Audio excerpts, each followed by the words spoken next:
নমস্কার বন্ধুরা, কেমন আছেন সবাই? চলুন রান্না করি আর একটু গল্প করি। আমার একটা অভিজ্ঞতার কথা শেয়ার করি।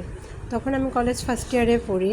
তো আমার এক ফ্রেন্ডের সাথে ঘুরতে যাচ্ছিলাম কোনো এক জায়গায়। তো ওই জায়গাটা ছিল রোডটা, এপাশে রোড, তো এই পাশটা ছিল একটা খাল, ঠিক আছে, মানে লেক। তো রোডটা দিয়ে যাচ্ছিলাম, মানে দুজনে তো গল্প করতে করতে, বুঝিনি তখন বয়সটা কীরকম, সেই গল্প, সেই হাসি, ঠিক আছে। তো গল্প করতে এসেছি, হঠাৎ করে মামা, রিক্সাওয়ালা মামা কী করলো, মাঝখানে রেখে আচমকা দেখলাম যে ওদিকে যায়। তখন বুঝতে পারি না সে কেন যাচ্ছে। তো হঠাৎ করে একটা গাড়ি সামনে আসছে, একদম রোডের মাঝখানে, বুঝেন কী অবস্থা, ঠিক আছে। গাড়িটা প্রাইভেট কার, এসে থামাইলো। তো আমাদের মাথায় এতটুকু হুঁশ নাই যে আমরা কোথায় আসি আর কি হচ্ছে, ঠিক আছে। তো আমরা তো দুজন হাসতেছি, গল্প করতেছি।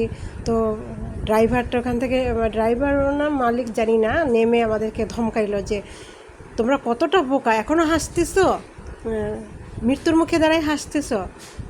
পরে তো হয়তো আমার যে আরও লোক ছিল যারা আমাদের সাথে, তারা দৌড়ে আসছে, কী হয়েছে বলছে।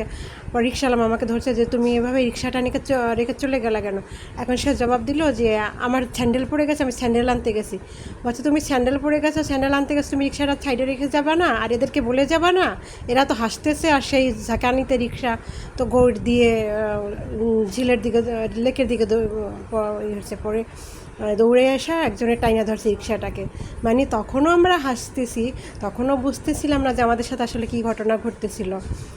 পরে এদিকেও বকা খাইলাম, ওদিকেও বকা খাইলাম, কিন্তু তারপরও মাথায় আর কিছু ঢুকে না, হাসতেই এসি, চিন্তাই করতেছি যে আমরা কী করলাম।